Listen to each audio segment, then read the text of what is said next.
eling poso, bulan Ramadan kate. Ya sing nang kono neh. Yo. Jajal sepilno dapur komplit ngono kalau ben ibu-ibu ke pas bulan puasa kene iki sregep masak. Sregep masak. Iya. Carane ben porem ya iki to. Dapur lengkap solusinya. Oh, dapur lengkap iki, Mas. Heeh.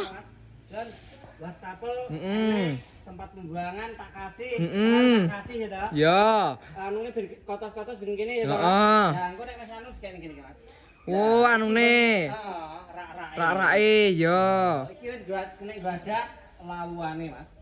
Lawuane kene iki malah. Bejen porem tenan to Mas iki ukurane iki. Heeh. Lah terus engko nek sama mau kirim ning Probolinggo kono ki ongkire piro, Mas? Gratis ongkir, Mas. Probolinggo iki meliputi wilayah Jatim, Jateng, Madura, Jogja wis tak kei gratis ongkir. Lah terus pembayarannya piye, Mas? Bayarnya COD, Mas. Barang teko dicek dhisik lagi dibayar ki, Mas? Yo iya to. Sampeyan pilih-pilih motif liya ya nek Mas. Nah, iki. Nah, iki yo wes, sampeyan pilih iki yo wes. Nah, bejen akeh ya Mas anune pilihane Mas. Lah info pemesanan iki piye? Bawa bio profil wis lengkap Mas. Oke, siap.